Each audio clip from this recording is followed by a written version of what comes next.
Shalom y bienvenidos a Vía Haftaj Israel, una frase hebrea que significa amarás a Israel. Esperamos que se queden con nosotros, ya que nuestro maestro, el Dr. Baruch, nos compartirá una enseñanza expositiva de la Biblia. El Dr. Baruch es profesor titular del Instituto Zera Abraham, con sede en Israel. Aunque todos los cursos en el instituto se imparten en hebreo, el Dr. Baruch se complace en compartir esta enseñanza en inglés con doblaje al español. Para más información, visítenos en amarasaisrael.org o descargue nuestra aplicación móvil Mi Estudio Bíblico. Aquí está Baruch y la lección de hoy. El arrepentimiento es fundamental. Lo vemos tanto en el Antiguo Testamento como en el Nuevo Testamento. Y por lo tanto, no debería sorprendernos que cuando el Mesías vino, llamara a la gente al arrepentimiento, tal como lo hicieron los profetas del Antiguo Testamento y tal como lo hizo Moisés también. Y cuando realmente nos arrepentimos, ¿qué podemos esperar?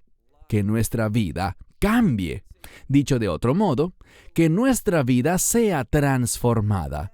Y eso es algo bueno.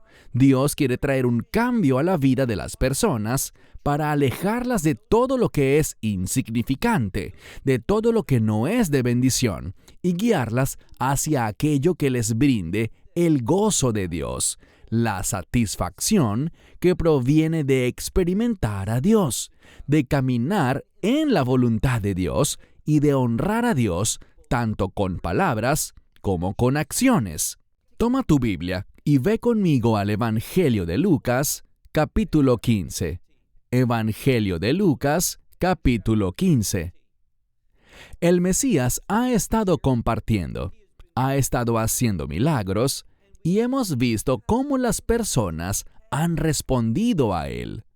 Ahora, en este pasaje, vemos que hay dos grupos de personas que se están acercando a Él. Y eso debería alegrar a la gente. Ver a las personas arrepentirse y ver transformación en la vida de la gente. Comencemos, como dije, en el Evangelio de Lucas, capítulo 15, verso 1. Leemos. Y todos los publicanos y pecadores se acercaban a él para oírlo. Eso es algo bueno. Vemos que los publicanos o recaudadores de impuestos, que eran marginados, eran considerados traidores contra su propia nación, que se desviaron de la senda de los patriarcas. ¿Qué hacían ellos? Ahora se estaban acercando a él. Y lo hacían con el fin de escucharlo. Insisto, el llamado principal del Mesías es al arrepentimiento. ¿Por qué? Porque un cambio se aproxima, un cambio de reino, y hay que estar preparados para el establecimiento del reino de Dios. Eso significa que todas las personas han sido llamadas a arrepentirse. Todos tenemos que ser transformados. Este pasaje habla de cambio, de un cambio divino que el Mesías traería a la vida de estas personas. Pero noten lo que dice el verso 2. Y los fariseos y los escribas murmuraban diciendo, noten esto, tenemos dos grupos de personas. Los fariseos, que eran aquellos individuos que realmente se habían apartado de las Escrituras, se habían alejado de los mandamientos de Dios. ¿Y con qué estaban reemplazando los mandamientos de Dios? Con las tradiciones de los ancianos. Se dejaban guiar más por los pensamientos de los hombres que por los pensamientos de Dios. Esos eran los fariseos. Ahora bien, ellos estaban muy interesados en la conducta, en el comportamiento, pero el problema es que no tenían la verdad. Eran individuos que podían cumplir con los estándares de los hombres, pero habían rechazado los estándares de Dios, lo que enseñó Moisés. Y estaba ese segundo grupo, los escribas. Ya se los he dicho antes, pero quizás sea bueno que volvamos a hablar de quiénes eran los escribas. Muchas veces la gente dice que eran los individuos que copiaban los textos sagrados, que copiaban la escritura. Bien, los escribas hacían eso, pero cuando hablamos de los escribas, no nos referimos a las personas que copiaban los textos, sino en cambio al grupo que enseñaba a quienes copiaban el texto a cómo hacerlo. Los escribas eran expertos en la interpretación de la Biblia. Eso no significa que siempre tuvieran la interpretación correcta. Lo que significaba era que tenían interpretaciones para la escritura, legislaban y daban reglas y normas sobre cómo debía copiarse la escritura. Y lo que quiero decir es que, a veces, copiaban letras y hacían una letra más grande que todas las demás, o más pequeña que todas las demás. En ocasiones, en medio de una palabra, ponían una letra que debería tener una forma diferente cuando aparece al final de la palabra, pero colocaban esa forma en medio de la palabra. Hacían varias cosas, como dejar espacios, a veces grandes espacios, entre los pasajes. ¿Y para qué hacían eso? Porque todos estos cambios únicos, todas estas cosas que hacían, que ordenaban, eran para ayudar a la gente a recordar que cuando veían ese cambio, había una interpretación específica que debían recordar, que debían tener en cuenta. Entonces, los escribas eran los intérpretes de la Biblia, pero eso no significaba que siempre tuvieran la interpretación correcta o verdadera. Simplemente tenían muchas interpretaciones para la escritura. Y nuevamente, ellos también confiaban en su propio entendimiento, al igual que los fariseos. Por lo tanto, cuando vivimos tomando decisiones y tenemos una perspectiva basada en nuestro propio punto de vista, no vamos a estar de acuerdo con Dios. ¿Cuál es ese versículo tan relevante aquí? Dios dice en Isaías: mis pensamientos no son vuestros pensamientos, ni vuestros caminos son mis caminos. Entonces, si vamos a conocer los pensamientos de Dios, si vamos a vivir según los caminos de Dios, debemos aceptar su palabra. Eso nos da la capacidad de ver las cosas desde la perspectiva de Dios. Así que vemos aquí que los fariseos y los escribas estaban murmurando y quejándose, diciendo que refiriéndose a Yeshua, recibe a los pecadores y come con ellos. Esta palabra para recibir también puede significar dar la bienvenida, es decir, que Él le daba la bienvenida a los pecadores, a todos esos publicanos y otras personas que vivían presa del pecado. ¿Por qué? Él nos enseñará la razón en un momento, pero fue a través de su presencia, a través de su mensaje, a través de lo que sería su obra, que las vidas fueron cambiadas, y fueron cambiadas de una manera divina, de una manera que agradaba a nuestro Padre Celestial. Y en lugar de regocijarse al ver estos cambios, que los publicanos y pecadores se acercaban a Él, y también dice que Él comía con ellos, lo cual significa que tenía comunión con ellos. Ellos vinieron con sinceridad, oyeron un mensaje distinto de Yeshua y estaban respondiendo a Él. Pero, ¿qué estaban haciendo los líderes religiosos?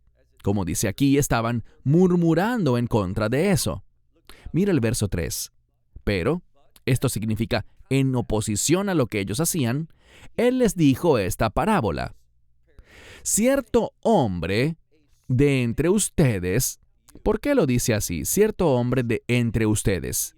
Esta es una manera específica de escribir para decir, ustedes deben tener este pensamiento. Al hablar de cierto hombre de entre ustedes, lo que quiere decir es, así es como deberían pensar.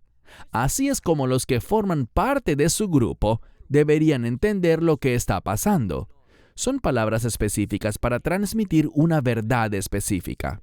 De nuevo, cierto hombre de entre ustedes, teniendo 100 ovejas, y una de ellas se pierde, ¿Acaso no deja las 99? Y aquí es donde se vuelve más significativo. Insisto, algo que me molesta mucho es cuando los traductores, en lugar de simplemente traducir el significado sencillo de la palabra, quieren interpretar o usar su mente racional en vez de plasmar lo que la palabra de Dios claramente dice. Si comparas varias traducciones, como hice yo al prepararme para esta lección, encontrarás lo siguiente. Algunos traducen esta palabra como el campo, otros en el pastizal. Y en inglés incluso se usan más términos distintos. Pero aquí está el problema. Esta palabra, cuando la encontramos en la gran mayoría de pasajes bíblicos, se traduce como desierto o, en traducciones más antiguas, yermo. Ahora, ¿por qué no lo traducen así? ¿Por qué no lo traducen simplemente como está? Esta es la palabra griega equivalente al término hebreo midbar, que significa desierto, como el que los hijos de Israel habitaron por 40 años. Por esto es porque insisto en que debemos entender la Biblia en su idioma original. Porque esta palabra para desierto tiene que ver con confiar, apoyarse, depender de Dios. Así que cuando dice aquí en el texto, ¿acaso no deja a las 99 en el desierto? ¿Y por qué desierto? Para subrayar que Él no está olvidando a sus ovejas, no las está ignorando, sino que está confiando en Dios. Insisto, si estudiamos la ley de Dios, y me refiero al Pentateuco, la ley de Moisés, veremos que la razón por la cual los hijos de Israel pasaron esos 40 años en el desierto fue porque Dios quería generar un cambio en ellos. Él quería que ellos, estando en ese lugar de vacío, aprendieran a confiar, a depender y descansar en Él. En otras palabras, a tener fe. Entonces, cuando dice aquí que deja las 99, no las está abandonando, sino que nos está diciendo que Él, por fe, confía en Dios, confía en el Señor, depende de Él y descansa en Él, sabiendo que cuidará de las 99. Y veremos por qué en un momento. Avanzando, ¿no saldrá o no irá en busca de esa oveja perdida hasta encontrarla? Aquí tenemos otra verdad que se recalca. Dice, ¿no continúa buscando hasta encontrar a esa que está perdida? ¿A la oveja perdida? Lo que eso nos está diciendo y enseñando es que Él continúa, Él persevera, Él busca sin parar hasta encontrarla. Y porque confía en Dios, porque depende de Dios, porque confía verdaderamente en Dios, ¿qué sucede? Cuando confiamos en Dios, habrá una bendición. Veremos que por fe, la fe produce una conclusión justa, buena y divina. Eso es lo que vemos aquí. Él encuentra esa oveja perdida. ¿Y qué sucede? Dice que la pone sobre sus hombros y se regocija. Esta palabra aquí significa estar sumamente feliz. ¿Por qué? El principio es este. Cuando confiamos en Dios, cuando descansamos en Él, cuando dependemos de Él, podemos esperar un buen resultado. A través de la fe en Dios vamos a vencer. Vamos a experimentar la victoria. La fe nos conduce a la victoria. Así que aquí Él se regocija. Pasemos ahora al versículo 6. Y, habiendo llegado a la casa, llama a sus amigos y vecinos, diciéndoles, alégrense conmigo. Aquí vemos una vez más que debido a que esta oveja perdida ha sido encontrada, hay alegría. repetidamente encontramos la palabra alegría y regocijo. ¿Por qué eso es importante? ¿Qué nos enseña? Nos enseña algo, mientras que a la vez responde a esos escribas y fariseos. ¿Qué están haciendo ellos? Ellos ven a estos publicanos o recaudadores de impuestos y a estos pecadores que se acercan a Yeshua, atentos a sus palabras, que son la palabra de Dios, la verdad de Dios, y están teniendo comunión con Él. Él los está discipulando, los está enseñando. Pero, ¿qué hacen los líderes religiosos, estos escribas y fariseos? Están murmurando, quejándose contra Él. Ellos no actuaron como debieron actuar. Debieron haber estado regocijándose, al igual que este hombre que fue tras esa oveja perdida y la encontró. Él se regocijó y llamó a sus amigos y les dijo que se unieran a él en esta celebración, en esta alegría. ¿Por qué? Por haber hallado a esa oveja que estaba perdida. Y, de nuevo, él llama a sus amigos y vecinos y les dice: «Alégrense conmigo, porque he encontrado a mi oveja perdida». Verso 7. Les digo a ustedes que habrá gozo en el cielo por un pecador, y aquí está la clave, por un pecador que se arrepiente. ¿Por qué? El arrepentimiento es volverse a Dios. Eso es lo que vimos que estos publicanos y pecadores estaban haciendo. Se estaban volviendo al Hijo de Dios. ¿Qué dice la Escritura? Aquellos que han visto a Yeshua han visto al Padre. Y vemos que estos dos son uno. Ahora, yo creo en que hay una distinción entre el Padre y el Hijo. Cuando analizamos las Escrituras, encontramos que existe un solo Dios que se ha revelado a sí mismo en tres personas: Dios Padre, Dios Hijo y Dios Espíritu Santo. Son tres personas en un solo Dios. Y lo que encontramos aquí en esta Escritura es que estos recaudadores de impuestos y pecadores se están volviendo y escuchando al Mesías. Es decir, Él los ha llevado a una nueva realidad, una en la que, debido a su arrepentimiento, podían experimentar y escuchar a Dios. Entonces Él dice: les digo a ustedes que habrá gozo en el cielo por un pecador que se arrepiente, más que por los 99 justos que no necesitan arrepentimiento. Ahora, dos cosas deben señalarse aquí.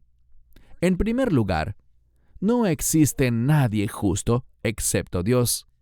Estos fariseos y estos escribas se veían a sí mismos como justos, pero no lo eran. Eran justos según sus propios estándares, mas no según los estándares de Dios. Por eso es tan importante que siempre recordemos los estándares de Dios, que los leamos, que meditemos en ellos, porque nos revelan la verdad de Dios, las expectativas de Dios para la humanidad, y nos hablan y manifiestan nuestra pecaminosidad, nuestra injusticia. Pasemos al siguiente verso, el verso 8. Había cierta mujer que tenía una dracma, o no solo una, sino 10 dracmas. Y si pierde una dracma, él dice: ¿no enciende ella una lámpara? Ahora, esto es importante. Encender una lámpara, esa palabra para lámpara es la misma palabra para menorá. ¿Y por qué eso es importante? Porque, insisto, ella está buscando, pero esta lámpara está relacionada con la presencia de Dios. Y te preguntarás, ¿cómo es eso? Bueno, sabemos algo. Sabemos que en la Escritura, sobre el arca del pacto, había lo que se conoce como el caporet, que muchas veces se traduce como el propiciatorio. Y sobre ese propiciatorio, sobre esa cubierta del arca del pacto, había 2 querubines. Y todo eso era de oro macizo. También la menorá, esa lámpara de oro, también era de oro macizo.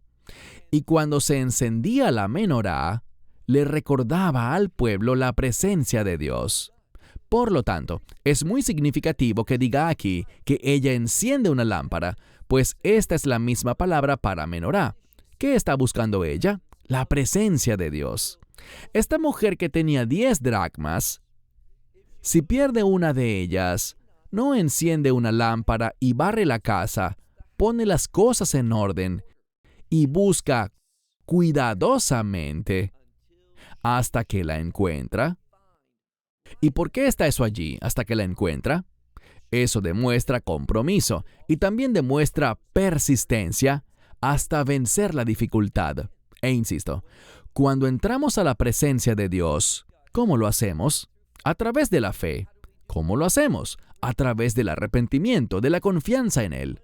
Cuando queremos el orden de Dios en nuestra vida, Él responderá. Y por tanto, dice aquí, hasta que la encuentra. Versículo 9. Y al encontrarla, llama, una vez más, a sus amigos y vecinos, diciendo, alégrense conmigo, porque he hallado la dracma que se me había perdido. Esto es muy importante. ¿Por qué? De nuevo, ¿qué se enfatiza aquí? El gozo y la alegría. Así es como estos líderes debían haber respondido al ver que estos recaudadores de impuestos, estos pecadores, estaban escuchando al Hijo de Dios, se estaban volviendo a Él, teniendo comunión con Él, comunicándose con Él, comiendo con Él. Todo esto muestra que un cambio estaba ocurriendo, que Dios estaba obrando y que estaba trayendo transformación. Y permíteme decirte, eso es exactamente lo que Dios quiere hacer por ti. No importa quién seas, cuán pecador hayas sido en el pasado, Dios te ama. Y de la misma manera que Yeshua estuvo disponible para estos publicanos y pecadores, ahora mismo, el Hijo de Dios, solo imagina eso, Él está esperando por ti. Y si te acercas a Él con un corazón contrito, con un sincero arrepentimiento, con pesar por tu pecaminosidad, no importa cuál sea tu pecado, Él te perdonará. Él te extenderá misericordia y gracia. Y al igual que vemos en este ejemplo, con estos recaudadores de impuestos y pecadores comiendo con el Mesías tendrá comunión contigo. Pero todo comienza con el arrepentimiento, reconociendo el pecado en tu vida, volviéndote a Él como tu Salvador, a este que entregó su vida en la cruz, que derramó su sangre para que seas redimido por su sacrificio y que resucitó de entre los muertos. Si crees que Él murió y que Dios lo resucitó de entre los muertos, Él entrará en tu vida, tendrá comunión contigo y lo experimentarás, lo conocerás y estarás en su presencia por toda la eternidad. Él no te abandonará ni te desamparará. Él será tu Redentor eterno. Eso nos da una esperanza segura, nos da ánimo para que podamos perseverar, para que podamos soportar y vencer todas las dificultades de este mundo, porque sabemos que tenemos un futuro eterno con Él. Así que dice, mira la mitad del versículo 9. Alégrense conmigo, porque he encontrado mi dracma, que se había perdido. Verso 10, nuestro último verso por hoy. Así que les digo, gozo habrá delante de los ángeles de Dios por un pecador que se arrepiente. De nuevo, ¿qué se está enfatizando aquí? El gozo y la alegría. Este es el gozo y la alegría que los ángeles de Dios experimentan apenas por un solo pecador. La pregunta que deberías hacerte es esta. ¿Por qué solo por uno? O sea, ¿acaso no queremos que decenas, cientos, miles y millones vengan a la fe? Por supuesto, pero lo que se enfatiza aquí es solo uno, y eso te habla a ti y me habla a mí, que Dios se preocupa por cada uno y que ese uno podría ser tú. Este pasaje enfatiza que no se trata solo de las 99, sino de ese uno, de ese que se ha desviado de su camino, de ese que, a sus propios ojos, se siente tan indigno. Dios está dispuesto a redimirlo. De hecho, Él ya hizo todo el trabajo. Él fue a la cruz. Él murió y derramó su sangre. Y la garantía de que su obra fue suficiente se encuentra en el hecho de que Dios el Padre resucitó de entre los muertos a su Hijo unigénito. Y por lo tanto podemos tener seguridad. Sabemos con certeza, basados en la resurrección, que Él ha vencido la muerte y el pecado, y que a través de la fe en Él, podemos compartir esa misma victoria sobre el pecado y sobre la muerte, sabiendo que cuando muramos, y lo haremos, tendremos esperanza en la resurrección. Y si estamos en ese grupo que estará vivo cuando ocurra el arrebatamiento, cuando el Mesías regrese y reúna a todos los creyentes, pues eso está bien también, porque sabemos que, ya sea vivos o muertos, porque estamos en el Mesías, es decir, en una relación de pacto con Él, tenemos la certeza de que estaremos con Él por toda la eternidad. Por eso su sangre es más poderosa, más preciosa que la sangre de ovejas, cabras, carneros y toros y todo lo demás. Es la mismísima sangre del Mesías la que fue derramada por ti para que puedas experimentar el amor eterno de Dios, el perdón eterno de Dios, para que puedas estar por la eternidad en su presencia, en ese reino. Un reino de promesas, un reino de bendiciones. Y todo esto Él lo ofrece a uno, es decir, a ti. No lo rechaces. Sé sabio, sé humilde y acepta la gracia de Dios hoy. No sabemos qué traerá el mañana, no sabemos qué traerá el resto del día. Responde hoy, acepta ese mensaje del Evangelio y asegúrate de dónde pasarás la eternidad hoy. Hasta la próxima vez. Shalom desde Israel. Shalom from Israel. Esperamos que te hayas edificado con el mensaje de hoy y lo compartas con otros. Te invitamos a seguir nuestros estudios cada semana por este canal y por el portal de YouTube de Amarás a Israel. También puedes descargar nuestra aplicación móvil gratuita, Mi Estudio Bíblico.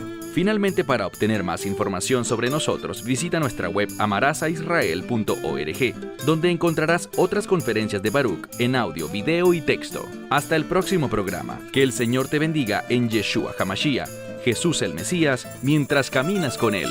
Shalom desde Israel.